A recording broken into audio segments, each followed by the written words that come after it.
My girlfriend of 3 years betrayed me for a younger, more handsome junior, framing me for a crime I didn't commit. Overnight, I became a pariah, a quack doctor accused of causing the death of the stunning actress Diana, who had millions of devoted fans. Disgraced, expelled from the medical community. Then, I was beaten by Diana's enraged fans, had my legs broken, and died miserably in prison. Meanwhile, my ex-girlfriend lay comfortably in the arms of her new lover, on the very bed we once shared. That idiot was only good for one last thing, taking the blame. Baby, thank goodness I have you. I love you. I burned with hatred. If I could, I would kill those two backstabbing traitors.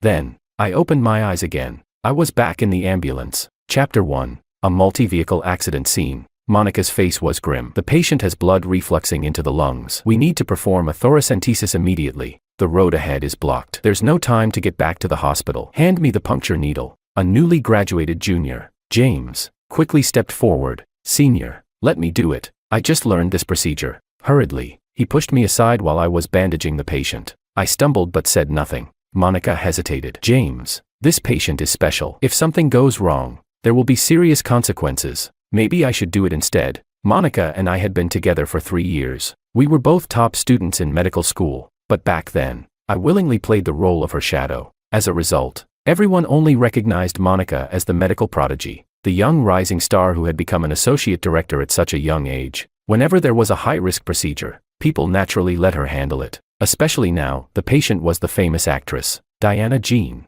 She was not only breathtakingly beautiful but also possessed an irresistible charm that was both sultry and innocent. Her popularity spanned the entire nation. Moreover, she came from the powerful Jean family, rumored to have influence in both legal and underground circles. Their reach was terrifying. Saving her would mean earning the gratitude of the Jean family. James was eager to take this opportunity to climb the social ladder. Oh, come on, senior, James said hastily. You'll be here to guide me anyway, right? Fine. Monica hesitated for a moment but nodded. Although this is urgent, the procedure itself isn't too difficult. Come over here. Thank you, senior. James hurriedly followed her. The patient had fluid accumulation in the lungs. A chest puncture would help drain the fluid. A standard thoracentesis procedure. Think carefully, I said coldly. The risk might not be high, but for a rookie like you, even a small mistake could put the patient in grave danger. In my previous life, I had said the same thing, but they ignored me. At the time, I assumed that since Monica was supervising, there wouldn't be any major problems. So I left to assist with other patients.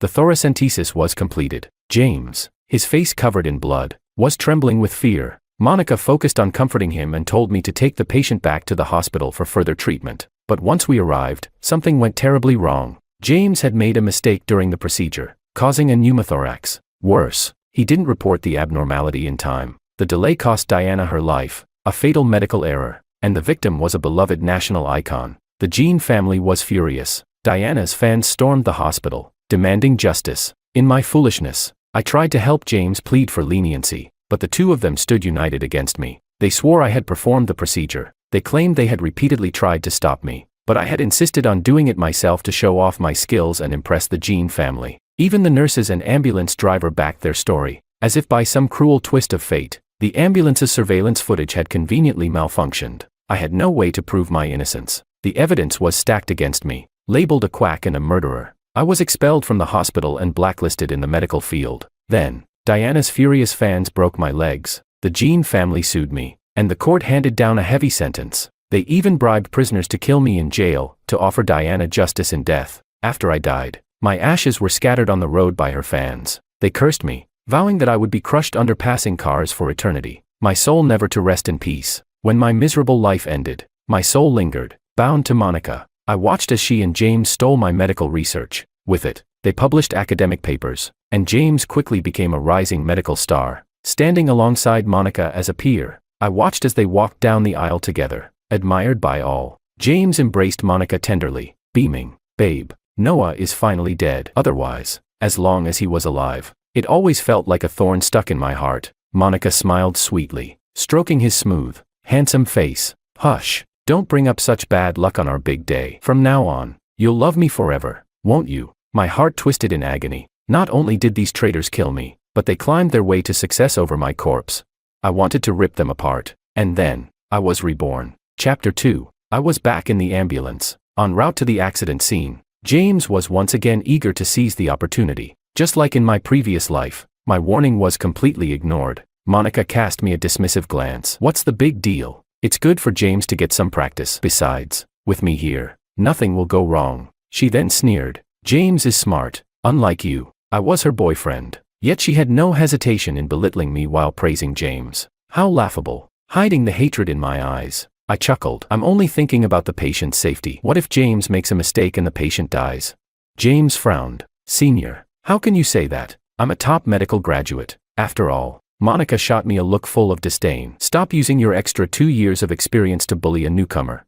Instead of targeting James, why don't you go treat a few more patients? Even the nurse sided with them. Dr. Noah, just let James try. With Monica here, nothing will go wrong. At the hospital, for some reason, everyone treated Monica with extraordinary respect. Whatever she said, even the department head wouldn't dare contradict her. And with her good looks and charisma, it was no surprise that people took her side. Fine, I nodded and, just like before, stepped aside to tend to other injured patients. James smirked and shouted after me, Senior, instead of scheming, why don't you work harder to improve yourself? You and Monica graduated in the same year, yet you're still just a regular physician. James, come over, Monica interrupted, waving her hand. Don't waste time talking to him. Let's start the procedure. While guiding James on positioning the needle, she spoke in a gentle yet deliberate tone. You're different from him. In less than 2 years, you'll surpass him completely. With Noah's limited talent, he's already hit his ceiling as a resident doctor. I remained expressionless as she continued to demean me. This was the same woman I had once loved, my college classmate, my girlfriend of 3 years, the person I had even discussed marriage with. And now, she couldn't wait to trample me into the dirt. In my past life, I had wondered if I simply wasn't as good as James. Now I realized that even back when we first started dating, she often mentioned James, the adorable and lively junior, with a fond smile. After James joined our hospital, Monica's favoritism became blatant. She openly praised him while stepping on me. Back then, I convinced myself that she was just looking out for a junior colleague, but looking at it now, she never loved me, so why would she care about my feelings? Feigning exhaustion, I sat off to the side, subtly angling my phone under my arm to capture the scene inside the ambulance. The multi-vehicle crash had turned the road into complete chaos. Just as our ambulance arrived, another rear-end collision occurred behind us, forcing the police to manage the scene. Apart from Diana Jean, the other patients had relatively minor injuries. Emergency treatments had already been administered, and the nurses were handling wound cleaning. Nobody paid attention to my small action. Inside the ambulance, Monica and James were supposedly performing emergency care, but their smiles, their flirtatious gazes, any outsider would think they were a couple on a date. No wonder James had made such a foolish mistake in my past life. Despite Monica's presence, they weren't even focused on the patient. Poor Diana. Her injuries had only resulted in pulmonary blood reflux from the impact, a completely treatable condition if handled promptly. Yet, because of this idiot James, she was doomed. I watched silently. James completed the puncture procedure. Because of his poor technique, blood sprayed onto his face, making him pale with fear. Monica immediately consoled him, gently patting his head. It's okay, James, it was just an accident. Come here, let me wipe it off. Just then, the road ahead was cleared. Monica helped James out of the ambulance, then turned to bark orders at me. Noah, get in. You'll take the patient back to the hospital. I didn't argue. Calmly, I pocketed my phone and boarded the vehicle. Chapter 3. Back at the hospital, chaos ensued as everyone scrambled to handle the aftermath of the massive multi-vehicle accident. It wasn't until nearly 10 at night that I finally had a moment to sit down and order some takeout. Just as I was about to place my order, a lunchbox was placed in front of me. Master, you've been busy all day. You probably haven't eaten yet, right? It was Helen, one of the newly graduated interns assigned to me. Each newcomer was paired with a senior doctor for guidance. Monica had eagerly volunteered to mentor James. Helen, on the other hand, had been randomly assigned to me. She had a baby face, fair skin, and a youthful, cheerful demeanor. Opening the box, I saw 2 meat dishes and 2 vegetables. It was a hearty meal. A warm feeling spread through my chest. Thank you, Helen grinned. No problem. I saved this for you at the hospital cafeteria this afternoon. With such a big accident today, I knew you wouldn't have time to eat. Just as I was about to dig in, James walked in with Monica. Immediately, James sneered. Wow, Noah, not bad. Everyone else has been too busy to eat, but you've got someone personally delivering food to you. Quite the charm. Huh. Then, deliberately raising his voice, he added, Helen's been bringing you food and drinks every few days. A younger junior and her cold, aloof senior. What a perfect match. You two aren't, actually a thing, are you? The entire room went silent. Everyone turned to look at us with strange expressions. At this hospital, everyone knew Monica was my girlfriend. Helen's face instantly flushed red. James, stop making things up. My mentor has been guiding me for so long. I saw how exhausted he was and just wanted to save him a meal. What's wrong with that? James smirked, his tone mocking. Oh, and are you doing this out of gratitude, or are you trying to cozy up to him? I waved my hand dismissively. Ignore him. Helen, some people survive purely on their ability to stir up drama. Their minds are filthier than a sewer. You. James' face turned red with rage. Monica's expression darkened as she glared at me. Noah, when did you become so sharp-tongued? I replied calmly. I learned it from the person standing next to you. It's just a joke, right? Isn't James the one who loves joking around the most? In the past, James had humiliated me publicly countless times. Whenever I got angry, he would play the victim, claiming it was all just a joke. But now, the tables had turned. James staggered back, holding his head dramatically. Monica quickly rushed to support him, concern flooding her face. James, what's wrong? Then, she turned and snapped at me. Noah, you know James has a weak constitution, yet you still provoked him. Apologize. James quickly shook his head, feigning weakness. It's okay, Monica. I'm just exhausted. My blood sugar is low. Without hesitation, Monica reached for my food. James has low blood sugar. Give him your food. You can order something else. I couldn't help but laugh. The audacity. Without hesitation, I closed the lunchbox and pulled it into my arms. Why should I? I haven't eaten all day either. Monica, if I didn't know better, I'd think James was your boyfriend. With the way you dote on him. Monica's frown deepened. Stop making it sound so dirty. James and I aren't what you think. You're a senior doctor. You should be used to working late without food. Why can't you just let the junior have it? Hand it over. I clenched my jaw and stood up, holding my meal firmly. Get lost. Monica's expression turned stormy, her anger nearly tangible. She seethed. Noah, I am your superior. I am ordering you to give the food to James. When moral coercion failed, she resorted to professional pressure. I ignored her. James, playing the innocent victim, mumbled. It's fine, Monica. We don't have to fight him for it. That's his little admirer's love offering. I wouldn't want to eat it anyway. This bastard. I clenched my fists, barely containing my fury. Just then, the department head burst into the room, his face filled with urgency. Who is the attending physician for patient number 2, Diana? Get over here. Now. Monica and James' expressions shifted immediately, and they quickly followed him out. Chapter 4. Diana suddenly went into cardiac failure. The entire emergency department descended into chaos. Meanwhile, I sat off to the side, leisurely finishing my meal. Just as I expected, everything was happening exactly as it had in my past life. The department head, a seasoned veteran, quickly assessed the situation. His face darkened as he concluded that Diana's condition was caused by a poorly executed thoracentesis. The procedure had led to a pneumothorax, which escalated into heart failure. Furious, he roared, "Are you all completely useless?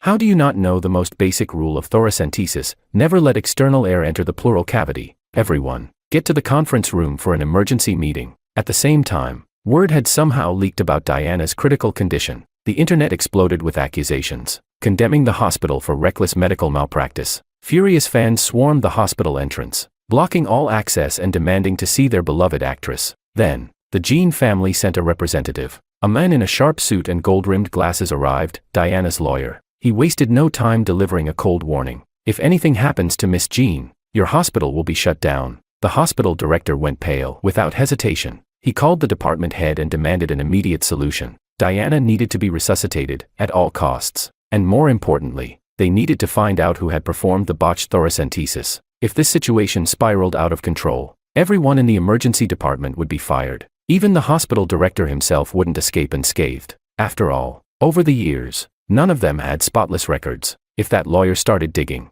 a lot of people would end up behind bars, sewing prison uniforms. The department head immediately convened an emergency meeting, with the hospital director personally attending, proof of just how serious the matter had become. As I took my seat in the conference room, my gaze drifted toward the corner. Monica was gently patting James on the back, whispering reassurances. James' eyes were red and swollen. He had clearly been crying. The moment I entered, both of them exchanged glances and subtly watched me. I knew exactly what was going on in their minds. Right now, they were planning how to shift the blame onto me. Maintaining a calm expression, I pretended not to notice their scheming. Helen sat beside me, whispering, "Master, who actually performed the thoracentesis today?"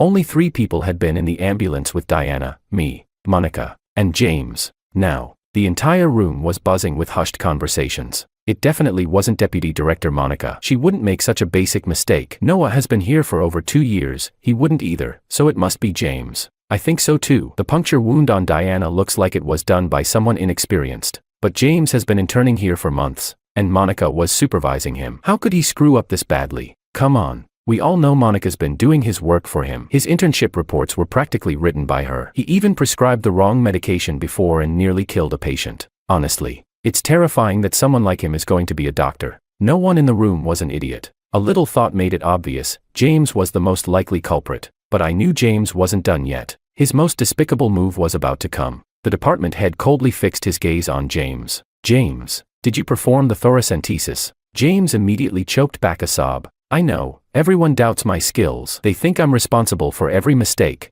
It's true that I mentioned wanting to try the procedure at the scene, but... He paused dramatically, glancing at Monica, then he lowered his voice, making sure everyone could hear the helpless sorrow in his tone. Monica observed the situation and felt that I lacked experience, so she advised me against it. Suddenly, he lifted a trembling hand and pointed at me. It was him. Noah did the thoracentesis. Chapter 5. In my past life, hearing James slander me like that had made my blood boil. I had jumped up in outrage, demanding justice, but now, I wasn't about to lose my temper so easily. Instead, I simply looked at James, feigning confusion. What are you talking about? Weren't you the one who performed the thoracentesis? You were the one who just learned the procedure and were so eager to try it out. I even advised you against it, warning that it wasn't safe. But our dear Deputy Director Monica reassured us, swearing that as long as she was there, nothing would go wrong. And in the end, you were the one who got sprayed with blood when you removed the needle. You were also the one who told me to take the ambulance back alone. You're really shameless, twisting the truth like this. Then, I turned deliberately toward Monica. Monica, aren't you going to say something? Aside from the ambulance driver and the nurse, she was the only one who had witnessed everything. Monica met my gaze with chilling indifference and declared decisively, even though you are my boyfriend, don't expect me to cover for you. Noah, you were the one who performed the thoracentesis, take responsibility for your actions. The room erupted into murmurs. Monica continued piling the blame onto me. Originally, after stopping James, I should have performed the procedure myself, but Noah insisted. He volunteered. I reminded him that he wasn't as skilled as I was and told him to let it go. But he said this was a rare chance to earn the favor of the Jean family. He even begged me,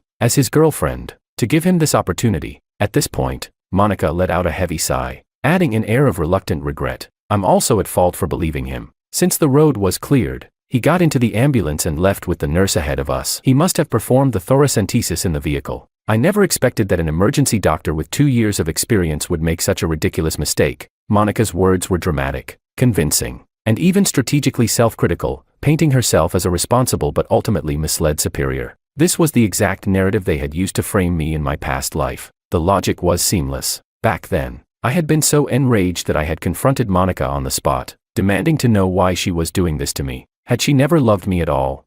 But she had merely sneered. Don't try to guilt-trip me. No matter how much I begged or how devastated I was, Monica had never shown even a sliver of remorse. I had stared at her in disbelief, feeling as though my very soul was being crushed under the weight of my betrayal. But this time, I chuckled coldly, my voice dripping with mockery. 3 years together, and I was actually dating a beast in human skin. Fine, let's check the surveillance footage. James smirked. What a coincidence, the footage is corrupted. In fact, we suspect you tampered with it on purpose. Monica shot me a disdainful look. With no footage, you thought you could pin this on James, right? How vile can you be? Unbelievable. The hospital director slammed the table in fury, glaring at me. Noah, I can't believe you're this kind of opportunist. I glanced at him calmly. So even the director was biased. No wonder Monica was treated like royalty in this hospital. And when it came to tampering with the surveillance footage, only a select few had the authority to access and alter it. The department head had been busy in the ER all morning. The 2 deputy directors were away at a medical training seminar.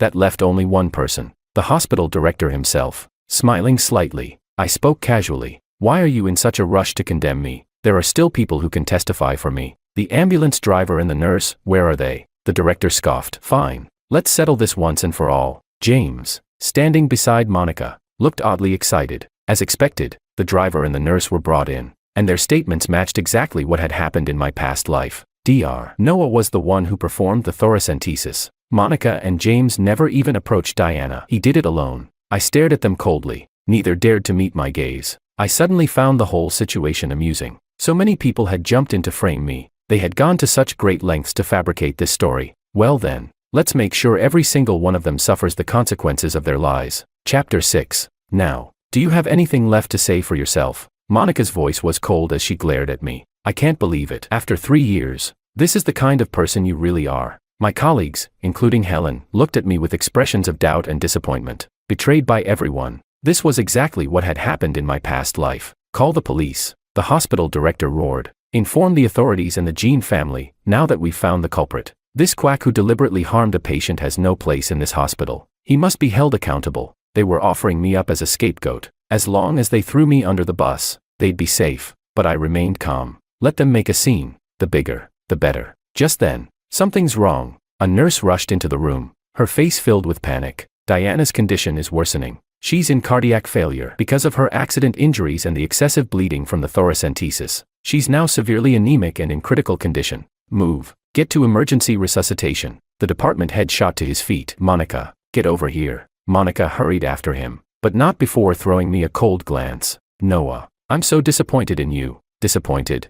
I nearly laughed. I wanted nothing more than to kick her into the dirt. The woman I once loved, now, she was nothing but repulsive to me. Everyone else was too busy scrambling to save Diana to continue condemning me, because if Diana died, this entire hospital would be torn apart by her fans and family. The hospital director led the charge to the ICU. Inside, chaos reigned. Monica's expression was grim. This isn't good. Director, we need a large volume of blood plasma, but we don't have enough time. Severe anemia combined with cardiac failure, this is. The department head paled. It's over. Inform the family. We did everything we could, but we discovered the pneumothorax too late. Suddenly, James pointed at me, shouting, "It's all your fault. You botched the procedure and then tried to cover it up. You killed her." The hospital director turned his icy gaze toward me. Noah, prepare to face legal charges. You're unfit to be a doctor, nothing but a disgrace. Around me, my colleagues stared at me like I was a criminal. Then, the Jean family's lawyer arrived. His expression severe. Noah, you are under suspicion of causing the death of Miss Jean. Prepare to face a lawsuit from the Jean family.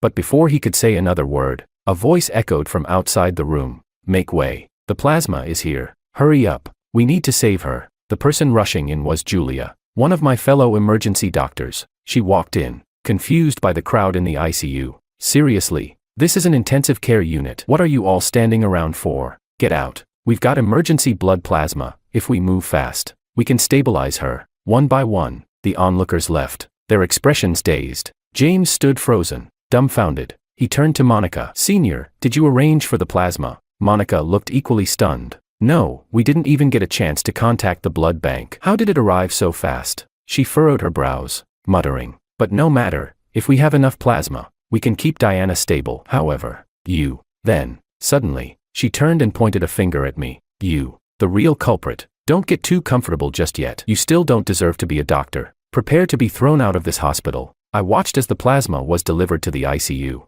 With Diana no longer at risk, the last trace of worry in my heart disappeared. And now, every single person who had framed me was here. I smirked. No need to rush. I spoke slowly, deliberately. The ambulance's surveillance footage may be gone, but you know what? My phone camera works just fine. The room went silent. I continued, my voice light and mocking. Originally, I just wanted to record our dear Junior's first attempt at a thoracentesis. Who knew? Turns out I captured some very interesting evidence instead. Chapter 7. As I spoke, I calmly pulled out my phone, opened the video, and handed it to the Jean family's lawyer. The moment he saw it, his face turned ashen. Around me, the entire room fell silent in shock. On the screen, the two figures engaging in a flirtatious exchange while carelessly performing the thoracentesis were none other than Monica and James. Monica was holding James' hand, guiding his movements with a smile. The two of them adjusted their positioning leisurely, their eyes locked in what could only be described as an intimate exchange. If not for the patient lying between them, no one would have guessed they were supposed to be performing an emergency procedure. James even cracked a joke mid-procedure, trying to make Monica laugh. And she did, her laughter shaking her entire frame, her focus completely removed from the task at hand. The video clearly captured the moment their distraction caused a slight deviation in the needle's placement. Then came the disaster. As James pulled the needle out, blood sprayed all over his face. Panic-stricken, he leaped back, shrieking in terror. Monica immediately dropped everything to console him. The nurse in the ambulance rushed over, handing him gauze to wipe his face. And in that moment, all three of them forgot one crucial step. They failed to seal the puncture site. The open wound allowed air to rush into Diana's chest cavity, triggering the pneumothorax. I shifted my gaze toward Monica and James, watching as their faces twisted in horror. "I didn't intend to go this far," I said, my voice calm yet laced with quiet fury. "Monica, after 3 years together, not only did you cheat on me, but you also tried to destroy me alongside James. Do you even feel an ounce of guilt?" My eyes turned red as I spoke. This part wasn't an act. This woman had wasted 3 years of my life, 3 years of love, trust, and devotion, only to repay me with betrayal and malice. As doctors, your priority should have been saving a patient's life, but instead, you were busy flirting. Are you both insane? Then, I turned to the nurse and the ambulance driver. Their faces looked as if they had just swallowed a live cockroach. "I don't know why you two decided to lie," I said icily, "but now that the truth is out, don't you think you owe me an apology?" The nurse hesitated before stammering, But I really did see you perform a thoracentesis in the ambulance." I scoffed. "That was a second puncture, to fix the mess he made." The moment I got into the ambulance, I realized the pneumothorax was severe. I had no choice but to perform a second thoracentesis to release the excess air. If I hadn't, do you think Diana would have even made it this far? I let out a bitter chuckle. I hadn't planned on revealing this. After all, exposing it would have severely impacted Monica's medical career. For 3 years, I actually considered protecting your dignity, but you threw that dignity in the trash yourself. Chapter 8. For a brief moment, the room was completely silent. Then, chaos erupted. Holy crap. So this is the truth. Noah got completely screwed over. His girlfriend cheated on him and made him clean up her mess. This is insane. If he hadn't recorded the video, even if he had 10 mouths, he wouldn't have been able to explain himself. Monica always looked so dignified. But she's actually disgusting. She betrayed her own boyfriend and tried to destroy him. And James, that guy played the innocent puppy act, but he's rotten to the core. The tide of public opinion had completely turned. I glanced toward the hospital director and the department head. Now, am I finally cleared of suspicion? If it weren't for my second thoracentesis, Miss Jean wouldn't have survived until now. But instead of being grateful, these two tried to frame me. Director, Chief, I'm truly heartbroken. I even made sure to rub my eyes, making them appear slightly reddened. If Monica could act, then so could I. Helen, looking guilty, quickly handed me a tissue. "Master, I'm so sorry.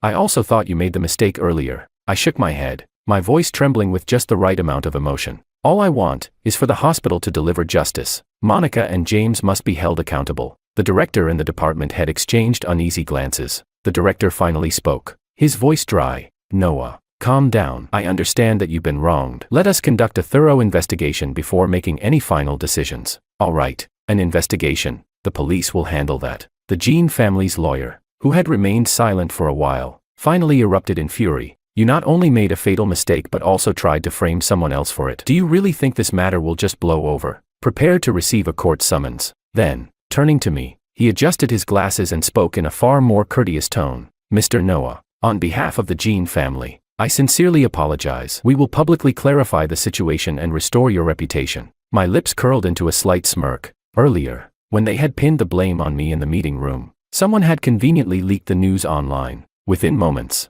I had been condemned as a quack doctor. My name shot to the top of trending searches. Thousands of people had cursed me, demanding I pay for Diana's life. If I had stepped outside at that moment, I would have been torn apart by the mob, just like in my past life. And the culprits behind the leak? Monica and James, without a doubt. Monica's eyes flickered. Suddenly, she let out a cold laugh. "Even if you performed a second thoracentesis, who's to say your procedure didn't cause the pneumothorax? So what if you have a video? The footage doesn't prove whether the patient already had pneumothorax before your intervention. I trust the hospital leadership will conduct a fair and just investigation." "That's right." James clung desperately to this last lifeline. "I trust Senior Monica. She gave me the correct placement guidance. It was my fault for not dodging the blood spray fast enough. But with her medical expertise, there's no way she caused the pneumothorax." Even now, these two were still covering for each other. Honestly, I had to admire their persistence. What a perfectly matched pair of scumbags. They deserved to be shackled together for life. I simply chuckled. "Oh, I forgot to mention, I already uploaded this video online." Dead silence. Monica and James' faces turned deathly pale. Right now, the internet is watching. The public will judge the truth for themselves. As for your false accusations against me, don't worry, I'll be taking both of you to court as well. With that, I turned on my heel and walked away, ignoring the way Monica's expression twisted with rage. From this moment forward, there was no longer even a pretense of civility between us. The final mask had been torn to shreds. Chapter 9. Chapter 9. The video I posted online caused an uproar. 2 doctors actually flirted during an emergency rescue, putting Diana in danger. Although she was now temporarily out of life-threatening danger thanks to the timely delivery of plasma, she was still lying in the ICU. Her fans had blocked the hospital entrance, chanting slogans every day. They demanded the immediate dismissal of the culprits, Monica and James, and even called for their arrest on charges of intentional injury. Being distracted and flirting during an emergency rescue, wasn't that intentional harm? Personally, I thought it made perfect sense. Under such immense pressure, James, who had performed the entire puncture procedure, was fired to appease public outrage. However, Monica was barely retained by the hospital, as she hadn't directly touched the patient. The hospital director went to great lengths, repeatedly visiting the Jean family with Monica to beg for forgiveness, even offering a hefty compensation sum to calm their anger. The director's excessive concern for Monica almost made me suspect they were father and daughter. His protection of her had reached a ridiculous level. Amidst all the rumors, Diana finally woke up and was safely transferred out of the ICU. Due to what had happened, the Jean family specifically requested me to be Diana's attending physician. That day, after checking her wound, I said, "Miss Jean, your recovery is going well. You should be able to leave the hospital in about 2 weeks." She was doing much better, so much so that she could even take big bites of an apple. Dr. Noah. Diana suddenly spoke. "I have a question for you. How did you know my blood type when we were in the ambulance?" I stared at her, stunned. She smiled knowingly. "That night in the ambulance, I woke up for a short while. I heard you calling the blood bank, requesting 1,200 cubic centimeters of type A plasma, and specifically emphasizing that it had to arrive before 11 p.m. If it weren't for you, I really wouldn't have made it. So, how did you know my blood type?"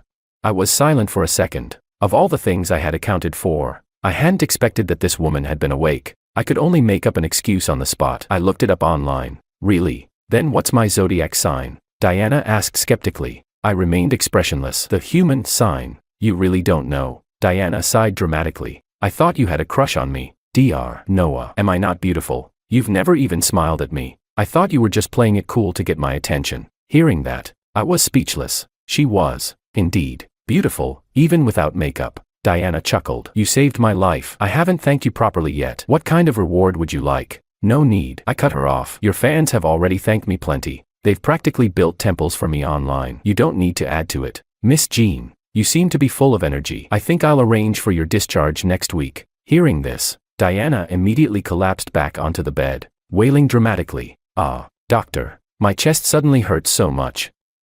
Could it be that the needle you stuck in me hasn't healed yet?" Silently, I turned and left. I had no interest in entertaining this drama queen. Chapter 10. Because of his mistake, James' entire past was dug up and exposed online. Stories surfaced, how he had peeked at female classmates during military training, written love letters to young teachers in school, and shamelessly pursued senior female doctors after joining the hospital. The sheer number of scandals was astounding. Diana's enraged fans even managed to uncover his home address. Now, every time he stepped outside, he risked being chased down and beaten. Honestly, if Diana had died, James would have suffered the same fate as me in my past life. At first, I assumed he'd learn his lesson and keep a low profile after this disaster. But then, I saw a new post on his social media. James was grinning at the camera, flashing a peace sign. Behind him, Monica was driving, clearly visible in the background. And the car she was driving, a luxury vehicle worth over 2 million yuan. His caption read, "Feeling down, so my girlfriend took me on a drive." I wasn't at all surprised that they were still together. Scumbags like them deserve to be shackled together for life. But what did surprise me was the car Monica was driving. James' family background had already been fully exposed online. His parents were regular salary workers. There was no way they could afford a car like that. And in the photo, I noticed something else. A plush toy hanging from the rearview mirror, pink stickers decorating the windows. There was no way this was a rented vehicle, which meant this luxury car belonged to Monica. But that didn't make sense. Wasn't Monica supposed to be poor?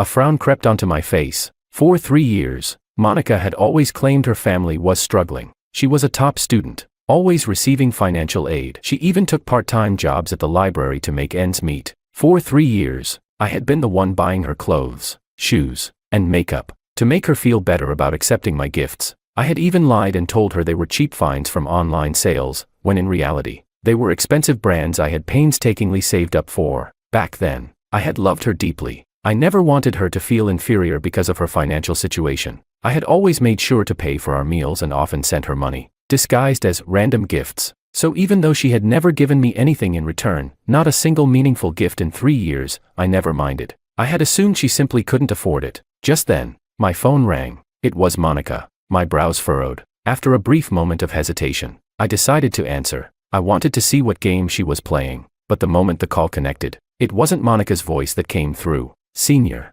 James' voice was dripping with smugness. Did you see my latest post? I made sure to post it just for you. What do you want? I asked flatly. Don't be so cold. I'm actually calling to thank you. Even through the phone, I could hear the grin in his voice. If you hadn't framed me and caused my downfall, the fans wouldn't have attacked me. And if they hadn't attacked me, Monica wouldn't have felt so bad for me and taken me on this trip. Right now, I'm living in her house. Then, with an infuriating laugh, he added, want to know something funny? Monica is actually loaded. She owns multiple luxury cars and a mansion worth tens of millions. She told me the reason she hid her wealth from you was because she was afraid a social climbing peasant like you would cling to her forever. Man, I feel bad for you. You actually believed she was poor. God, that's hilarious. When Monica and I get married, we'll be sure to save you a front row seat. Then, he hung up. I sat there, my grip tightening around my phone. So, Monica had been lying to me for 3 whole years. The real fool here was me. Not only had my girlfriend cheated on me,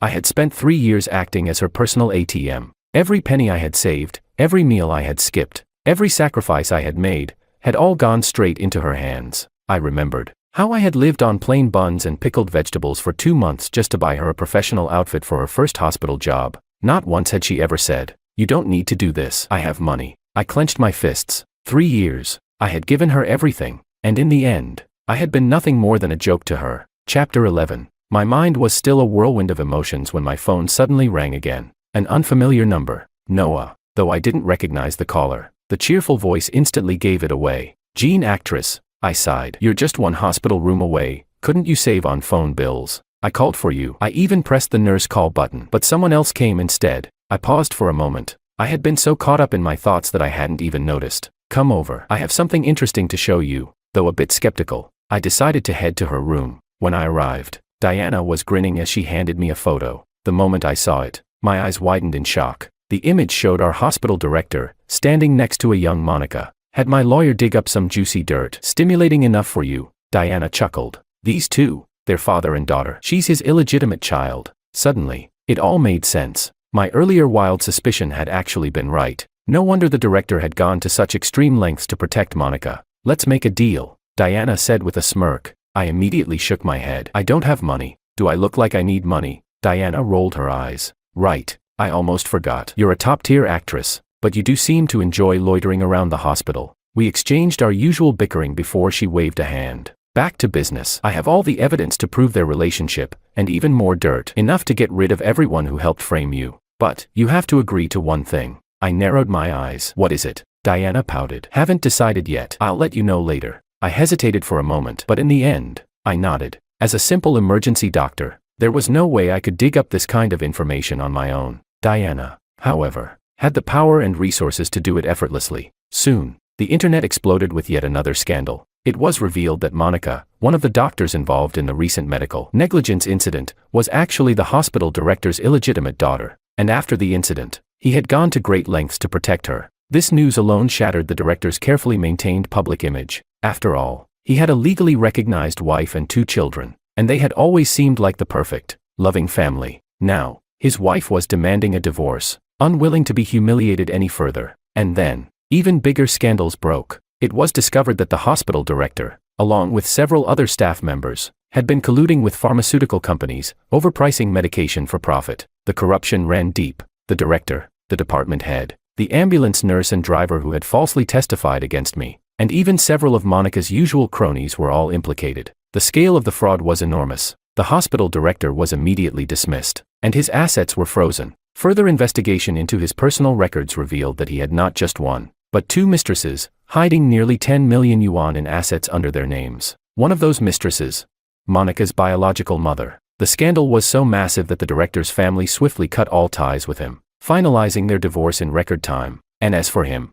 he now faced a lengthy trial and near certain imprisonment. Others involved, though on a smaller scale, were also fired and sentenced to anywhere between a few months to a few years in prison. With so many positions suddenly left vacant, the hospital was in urgent need of new leadership. And just like that, The new hospital director directly promoted me to department head. I never would have guessed. After all my years of hard work, this was how I would finally get my promotion. Chapter 12. After everything that had happened, I decided to take Diana out for dinner as a gesture of gratitude. I even gritted my teeth and booked an expensive restaurant. I arrived early, ordered the food, and, feeling particularly generous, spent a small fortune on a 35,000 yuan bottle of wine. After all, the young miss had expensive tastes. Even during her hospital stay, her meals had been specially prepared by private chefs. If I was going to thank her properly, it had to be done with sincerity. As I waited, a familiar figure suddenly appeared at the restaurant entrance. Monica. She must have dug up my whereabouts somehow. She looked disheveled,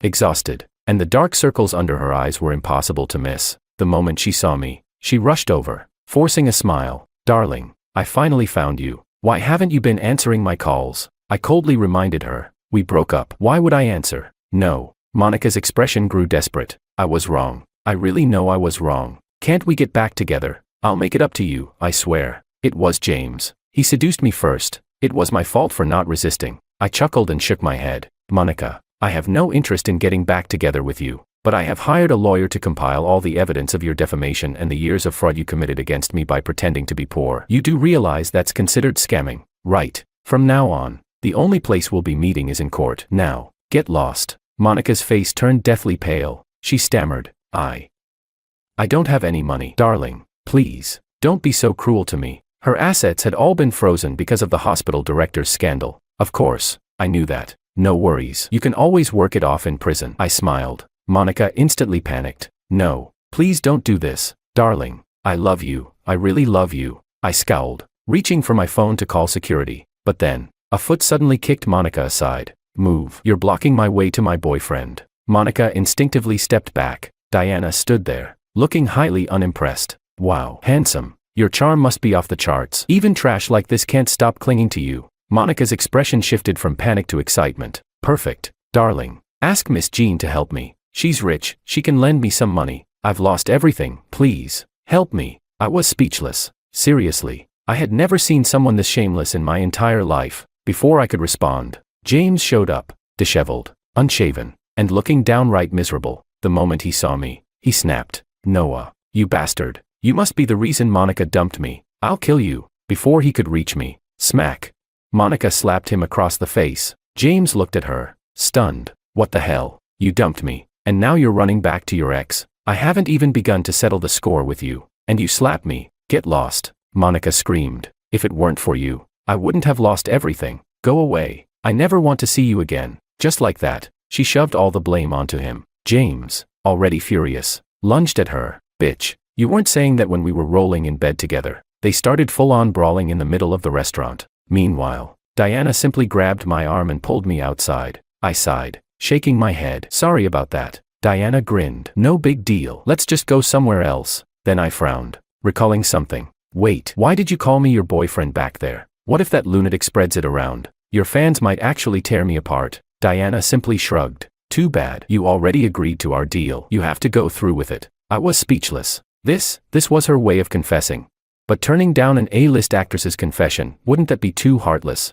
Later, I officially filed lawsuits against James and Monica, one for defamation, and another for fraud. The Jean family's lawyer, proving to be incredibly efficient, even unearthed evidence that the two of them had been directly involved in the hospital director's illegal dealings with pharmaceutical companies. Originally, when the director was arrested, he had sworn that Monica had nothing to do with it, but justice always catches up, and now, Monica and James would be reunited in prison. As for me and Diana, she very publicly announced our relationship online. Her fans, after an initial uproar, eventually accepted it, especially since I was, after all, her lifesaver. A year later, I heard Monica lost her mind in prison after being bullied by other inmates. James?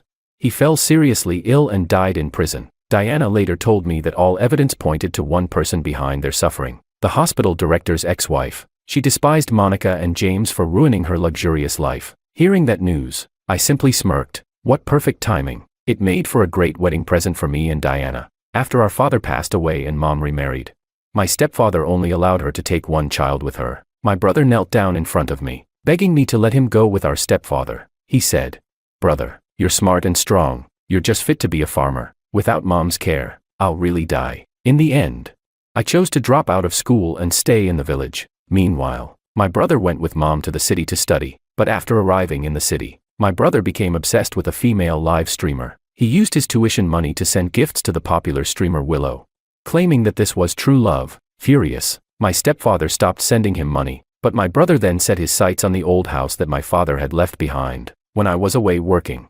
My brother secretly returned to the village and sold the old house, and he even shamelessly said, "Once I send another round of gifts, Willow Goddess will definitely marry me and carry on our family line." At that moment, I was on a construction site, carrying bricks. Upon hearing the news, I was so angry that I had a heart attack and fell from a high platform, dying on impact. But even the compensation for my death was snatched by my brother, who used it to send more gifts to Willow. I hated him. When I opened my eyes again, I found myself back on the day my brother begged me to stay in the village. This time, I kicked him away and walked straight to my stepfather. A worthless fool like him didn't deserve to be Willow's #1 fan. Chapter 1. Someone said, "Brother, you're smart and strong. You could survive in the village, but without mom, I'll really die." The familiar voice pulled me out of the darkness. The sensation of weightlessness and fear still echoed in my heart, and my body was still trembling. But the face of my younger brother, Makoto, instantly brought me back to reality. Had I been reborn? With this thought, my heart raced. In my past life, it was the same Makoto, pitifully begging me to stay in the village, while he followed mom and his stepfather to live a life of luxury. Makoto was my twin brother, just 10 minutes younger than me, but how could I bear to see him live a life of hardship? So I agreed, but what I didn't know was that when Makoto left with mom, my nightmare had only just begun. At first, my mother sent me maintenance money, but later, the person transferring the money became my younger brother. The allowance dropped dramatically, from 500 a month to 500 every 3 to 5 months. Makoto said the stepfather's family wasn't doing well, and that's all they could give me, but it was nowhere near enough to cover my tuition and living expenses. Fortunately, the stepfather left me an old house, so at least I had a roof over my head. At a young age, I started working, but due to malnutrition, I often got sick, and I couldn't even attend the college entrance exam. Eventually, I dropped out of school. It wasn't that I didn't want to, it was that I couldn't. Later, I found out that the stepfather's family was not poor at all. Makoto had been living a good life all along. Luxury items, games, mansions, and cars, everything I could never even dream of. But Makoto didn't appreciate it. He became obsessed with a female streamer, Willow, and spent all his money sending her gifts, even maxing out his credit cards. When the stepfather found out, he tried to talk to him several times, but it was useless. In the end, he had to cancel Makoto's cards. Who knew Makoto would not learn his lesson and set his sights on the house the stepfather left me? When I found out that Makoto had sold my house, I lost my balance while working at a height and fell, my brain matter spilling out. This time, I would not let Makoto take away everything that was rightfully mine. Chapter 2. I coldly looked at Makoto and said, "Brother, we're both mom's children. Let her decide." My mother looked at me and Makoto, clearly troubled. Makoto quickly changed his approach, sweetly linking arms with mom and saying, "Mom, you know, brother has always been smart. Even if he lives alone, he won't starve. But I can't do it. My health is poor, and I rely on you a lot. You can't leave me here alone." In my past life, mom didn't hesitate at all. I had always helped mom with housework, and when she worked, I took care of Makoto all by myself. Mom knew exactly what kind of person Makoto was. It wasn't easy for her to marry into a wealthy family, and if she brought along a useless person like me, her stepfather might look down on her. If it weren't for my insistence on sending Makoto away, and telling her that I could manage on my own, how would Makoto have had such a good opportunity? Perhaps Makoto had already guessed mom's answer, and quickly shifted his focus to the stepfather. He sweetly grabbed the stepfather's hand and said, "Dad, I'm very filial. Unlike my brother, he's always been antisocial, arguing with mom and worrying her. If you take me back, I'll definitely behave well." I didn't expect Makoto to lie and smear my name. What was worse, the way he called the stepfather Dad so intimately was almost sickening. The stepfather didn't know us very well. He hadn't known my mother for long. Mom had always hidden the fact that she had 2 sons from him, only revealing it after they got married. The stepfather was angry, but fortunately, he didn't bring up divorce. Instead, he said he would only take 1 child. This was probably the stepfather's punishment for mom hiding the truth from him. I wasn't like Makoto, who was smooth-talking. I had always been the quiet type, and the elders generally preferred Makoto, but what Makoto didn't know was that I had crawled out of hell. I was fully capable of playing the same tricks, I just didn't want to. Seeing the stepfather's expression soften a little, I quickly stepped forward and mimicked Makoto's tone,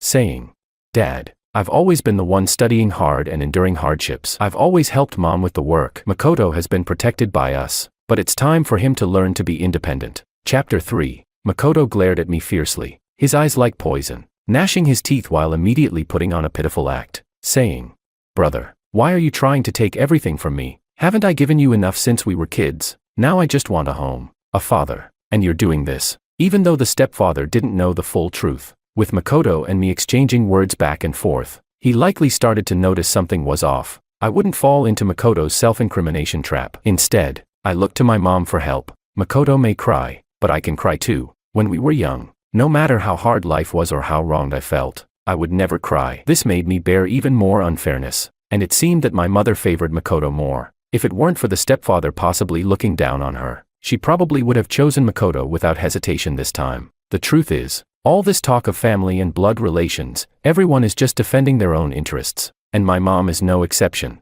I already had a bigger advantage than Makoto, and now I would seize the opportunity to show myself. Makoto probably never imagined that the usually non-competitive older brother, who never fought for anything, would now be competing with him. I looked up at my mom with tear-filled eyes, looking fragile and pitiful, and said, "Mom, I'm not afraid to endure hardships with you. I just want to stay by your side forever. You know, my grades have always been top-notch, and if I leave you, I'll probably drop out. Makoto is different. He never liked studying. Don't worry, I'll study hard, and after I graduate, I'll make money and take care of him." My mom never mentioned the stepfather's family background, so neither Makoto nor I knew that the stepfather was wealthy. But Makoto had asked around before and lied to me, saying that the stepfather was poor and that he just wanted to stay by mom's side. In my past life, I didn't care about fighting for things. I thought hardship was everywhere. Since Makoto loved following mom so much, I let him go. Had I not lived 2 lives, I would still have been fooled by Makoto. The idea that he couldn't live without mom was just an excuse. Makoto only wanted to enjoy the life of a rich second generation.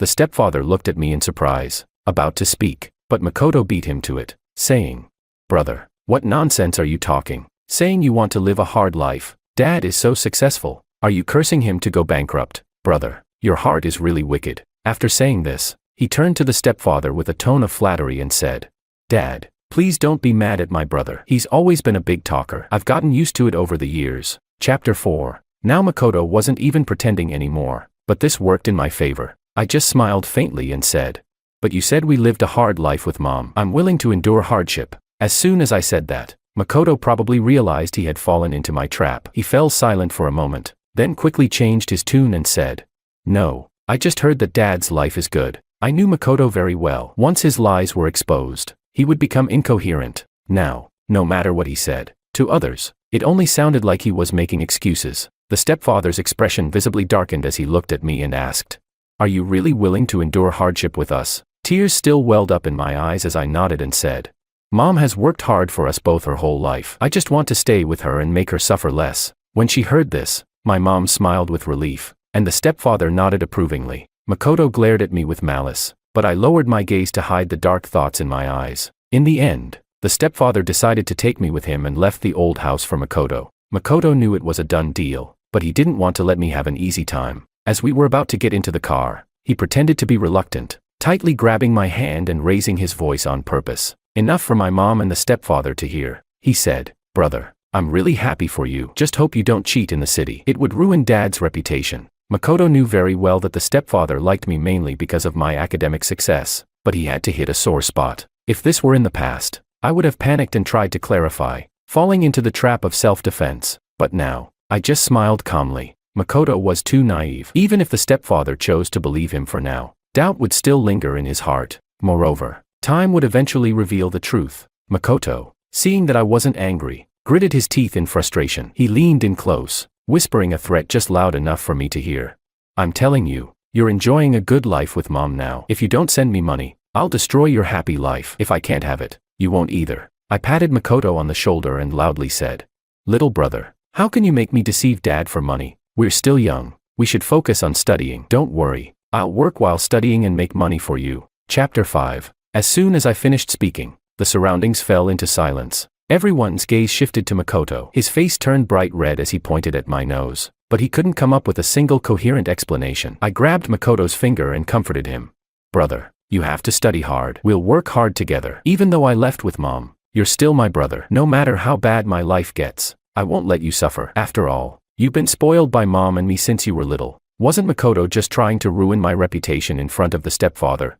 Then why couldn't I fight back? I was simply using his own tactics against him. The stepfather looked at Makoto with disappointment, let out a deep sigh, and then drove away. Chapter 6. In the car, the stepfather suddenly said, "How about I give him 10,000 yuan a month for living expenses?" Mom didn't protest much or say anything, but instead, she turned to me and asked, "George, what do you think?" I remembered in my previous life, the living allowance was only 500 yuan a month, and I had complained to mom about it for a long time. Back then, I just thought mom wasn't doing well at the stepfather's place, and taking Makoto along probably made things even harder. So I didn't say much, but now, I understood. In my past life, when the stepfather proposed this idea, mom had first asked Makoto for his opinion. My gaze suddenly became cold. Growing up, I never claimed to have treated Makoto like royalty, but whenever someone else had something, even if I had to grit my teeth, I would fight to get it for him, even at the cost of sacrificing myself. But I never expected that Makoto would hate me to this extent.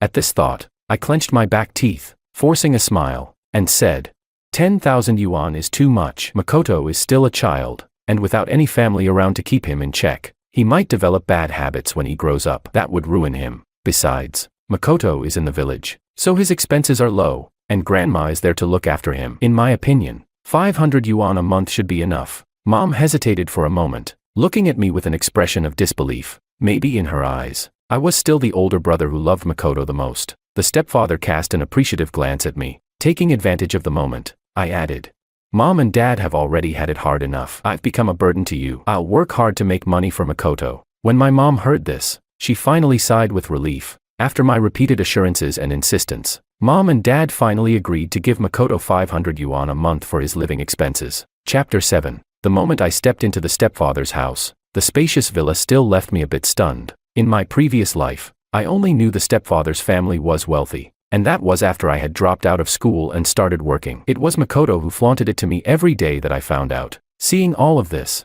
my emotions were still hard to calm, but in front of the stepfather, I couldn't let myself seem too shocked or exaggerated. The reason the stepfather cancelled Makoto's card in the past was because Makoto had been spending recklessly, not to mention his vanity. As it turned out, the stepfather didn't like such children. Moreover, no matter how much he loved mom, he could never fully accept a useless burden. So, I had to prove my own worth. Of course, I also needed to express my gratitude to the stepfather. Thus, when I noticed that the stepfather was secretly watching me, I slowly let the tears fall. The stepfather asked in surprise, "What's wrong?" Wiping my tears, I replied, "I thought you and mom were living a hard life. This is too good. I can't bear to see the two of you working so hard just to make ends meet.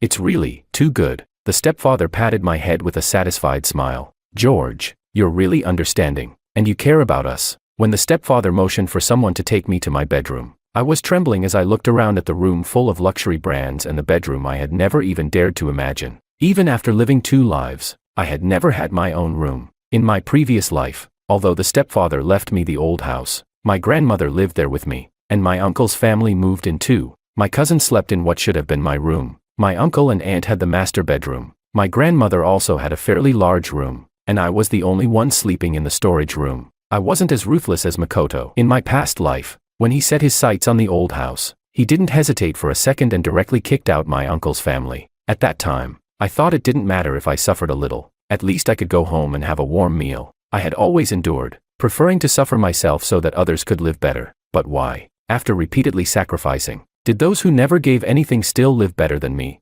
This time, I wouldn't be so foolish. I had had enough of the hardships of working on construction sites. Chapter 8. That evening, Makoto angrily called me. He shouted, "George Ito, why are you so vicious? You're blocking my path to becoming a rich kid. You deserve to die." I had already anticipated that Makoto wouldn't let me off easily. Even though things were already settled, he wouldn't let me have a moment of peace. He asked, "That old man said he would give me 10,000 yuan a month for living expenses. How did it turn into 500 yuan when it came out of your mouth?" Before I could respond, Makoto went off on his own, ranting into the phone. I really didn't expect that mom would tell Makoto the truth. It seemed that in her heart, Makoto was still her favorite. If this were the past, maybe I would have felt sad. I still remembered, in my previous life when I was forced to drop out of school and work on a construction site, I just wanted to buy an electric bike for commuting. So I gathered the courage to call mom and ask to borrow money. At that time, she just coldly said, "You're already grown up. Besides, didn't your stepfather leave you a house? You shouldn't be so greedy." Even after I died, Mom went so far as to help Makoto escape public condemnation, testifying that I had taken my own life. I should have realized a long time ago that Mom and Makoto were both selfish and self-serving. Now that I had been reborn, I wouldn't expect anything from her anymore. The fact that she told Makoto the truth was just so he wouldn't blame her later. I had to admit, playing the blame someone else game was done well. I calmly replied to Makoto, "First of all, my surname is Wang now. You can call me George Wang or Young Master Wang. Secondly, yes, I did this. If you don't want me to live well, why should I let you? By the way, you better focus on yourself. After all, in a few days, you won't even be able to keep the house." With that, I hung up the phone. Unfortunately, Makoto hadn't been reborn like I had. If he had, I would have spared no effort in describing all the hardships and pain I had endured in my previous life, making him slowly feel the torment. Since that wasn't possible, let him be the frog in boiling water. As for why Mom didn't secretly give Makoto more money, I knew she didn't dare. Now that we were living in the stepfather's house, everything we wore and used was provided by him. Mom wasn't stupid enough to do something like that. After all, helping her ex-husband's son would be humiliating, and I didn't have to worry about what Mom would do. We just needed to mind our own business. What I wanted was to gain the stepfather's favor. As for family, blood ties, I didn't want any of that. I only wanted money. Chapter 9. My stepfather transferred me to the best high school. Though it was already the third year of high school, I had been attending school in my hometown, where the teaching quality was somewhat lacking. As a result, my midterm exam scores weren't ideal. To my surprise, when I returned home with a nervous heart, I found that Makoto was already at my house. I was a bit startled, but Makoto said with an air of pride, "Hey, bro, I came to see you. I heard your midterm results came out, and I'm here to report my scores to Mom as well." I don't know why, but I felt something was off about Makoto's gaze. In the past, although his eyes always showed scheming, there was still a kind of foolishness to him. Both Mom and the stepfather were there, and the stepfather seemed more interested in my results. He asked me to bring out my report card. As I hesitated, Makoto quickly ran over, snatched my bag, and dumped its contents onto the floor. He found the report card and handed it to the stepfather. The stepfather's face immediately darkened when he saw my significantly declining scores. At that moment, Makoto looked at me triumphantly and said, "See, bro, I told you. Study seriously. You insisted on cheating, but now that you're at this school, the supervision is strict, and you couldn't cheat. Now look, you've embarrassed Mom and Dad. Unlike me, although I didn't come first in the class, I made it into the top 10. Makoto proudly handed his report card to the stepfather, as if presenting a treasure. The stepfather had a somewhat complex expression. He glanced at me, then at Makoto, his eyes filled with unspoken disappointment. I was a bit curious. Makoto had never been a good student, either second to last or last in class. How could he suddenly make it into the top 10? There had to be something fishy going on here. Before I could speak, Makoto seemed to anticipate what I wanted to say and continued. "Mom, Dad, I know you think my brother is better than me, but I've been working hard. Don't worry, I'll get a good rank in the college entrance exam, and maybe then I can return to be with you." Chapter 10. I never expected that Makoto's real purpose for coming here was this. Mom looked at Makoto, her eyes lighting up with hope, and hugged him with a look of deep affection. "You really are a good son." Then she turned to my stepfather with a pleading look.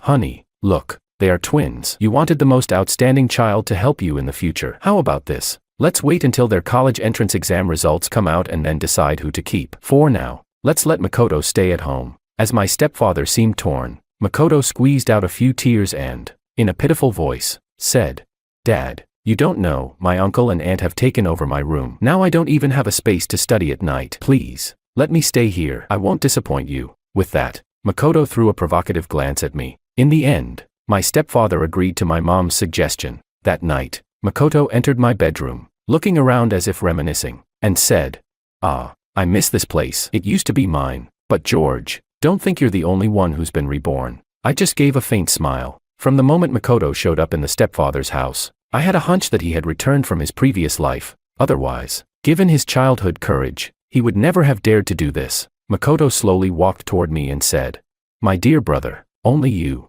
a fool, wouldn't use the situation with uncle and aunt to your advantage. You let them bully you. I'm telling you, my goal was never that broken house. I'm here to take back what belongs to me. Do you think your 2 lifetimes of memories will help you drive me away, fool?" Makoto didn't care how I responded. Maybe he enjoyed seeing the dumbfounded expression on my face. So, after boasting for a while, he left. My expression gradually shifted from shock to a smirk. "That's right. I did it on purpose. I knew Makoto had returned. I had heard that he had accidentally fallen from the second floor of the school and, when he woke up, was mumbling in a delirious state.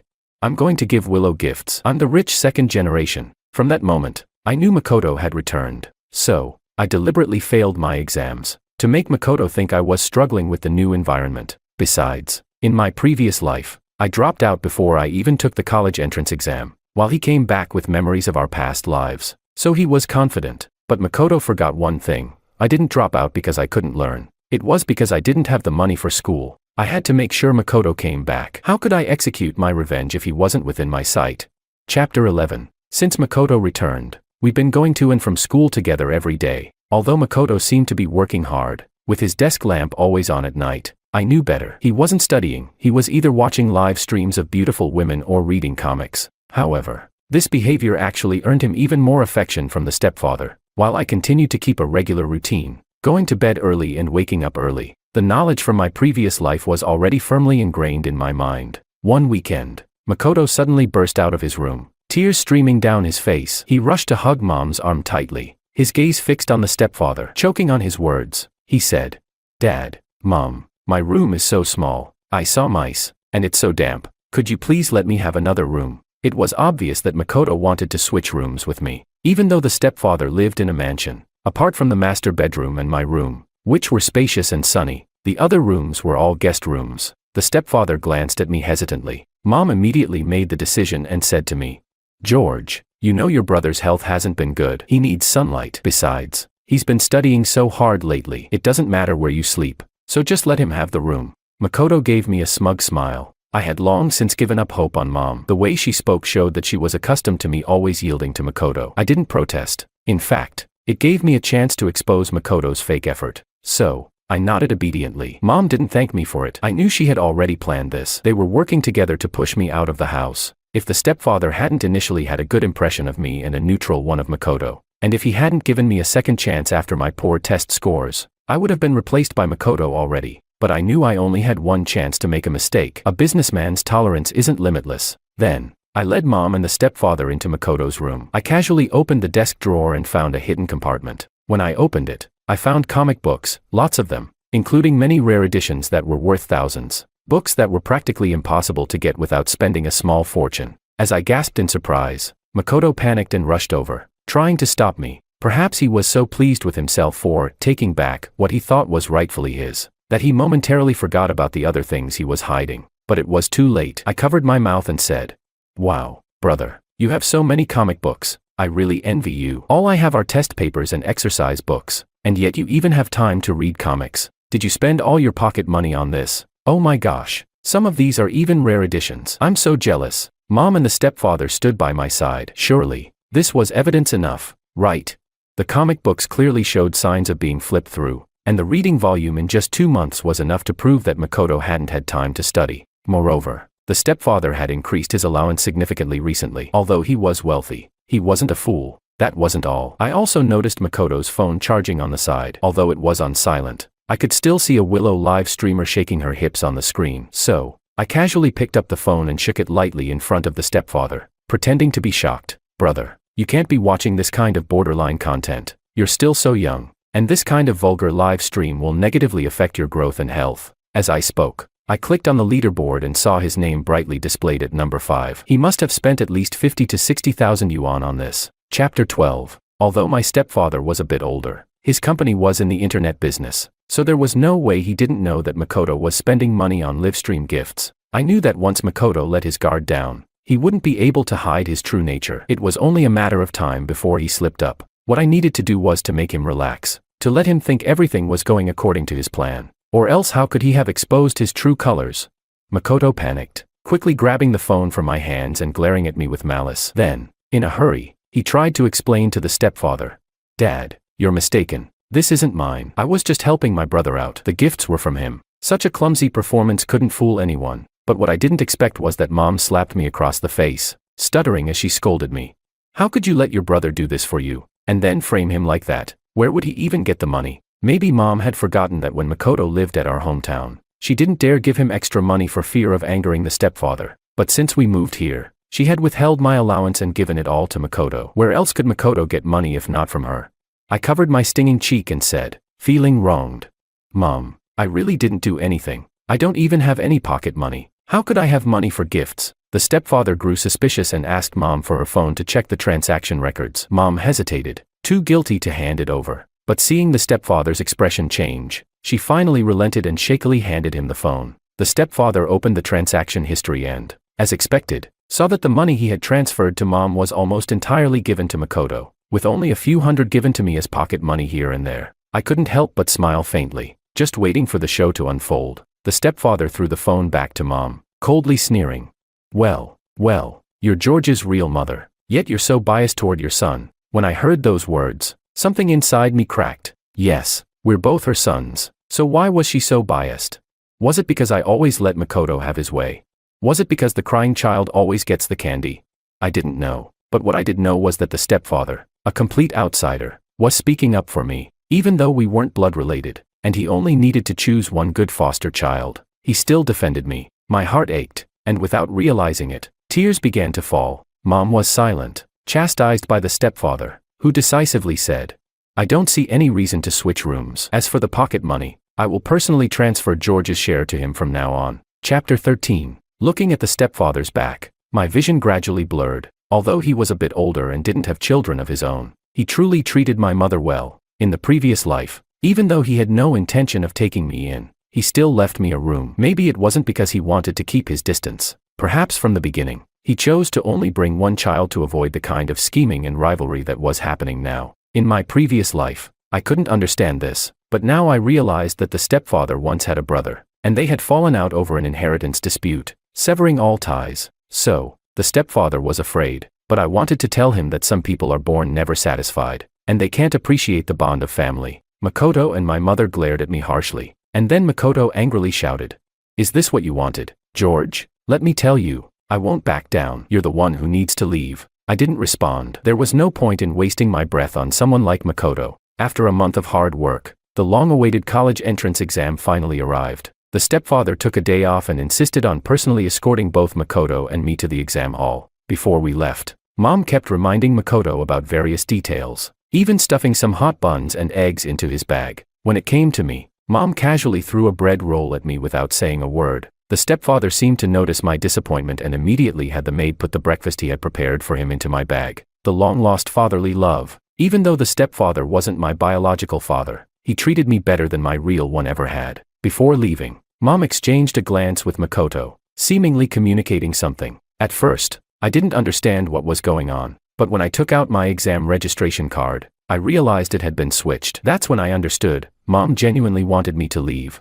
Even though I could understand her favoritism towards Makoto, wanting him to stay with her, I couldn't accept the idea of her sacrificing my future for his. Mom then sent me a message, with an unmistakable tone of threat. It read, I'm telling you, write Makoto's name on the exam paper. I'm your mother, and I have the right to decide everything for you. Chapter 14. Luckily, I had long seen through my mother's true nature, or else I would have been deeply hurt. In my previous life, I had already endured unbearable pain, while she never once considered any way to keep me around. But as soon as Makoto played the victim, my mom would instantly surrender. I sent the screenshot to my stepfather, even though he had already left in the car. Upon receiving my message, he immediately turned the car around and returned. He appeared just in time as we were about to enter the exam hall. The stepfather grabbed Makoto by the arm and forcefully demanded that he return my exam registration card. Just a second ago, Makoto had been smugly whispering in my ear, George, you think you can surpass me? Not a chance. I have countless ways to make you leave this house.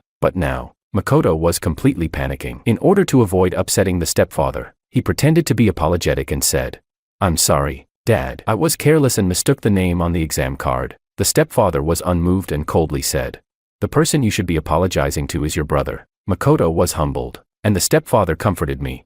Focus on your exam. Don't stress. I wasn't sure how much genuine affection the stepfather had for me, but in this world, it seemed that genuine feelings weren't so important. What mattered was that I had to give it my all, become a valuable person, and prove I was worthy of staying by his side. I nodded. Just then, the bell rang, and the stepfather left. Makoto shot me a venomous glance. Chapter 15. During the long wait for the exam results, my mom and Makoto were far from peaceful. They either glared at me or threw cold words my way, as if it was unforgivable that I didn't swap places with Makoto. When the results came out, Makoto scored over 500 points, But my score was hidden. Makoto proudly skipped in front of the stepfather, saying, "Brother, could it be that your score got cancelled because you cheated? What's with you always trying to take shortcuts?" My mom immediately took a jab at the stepfather.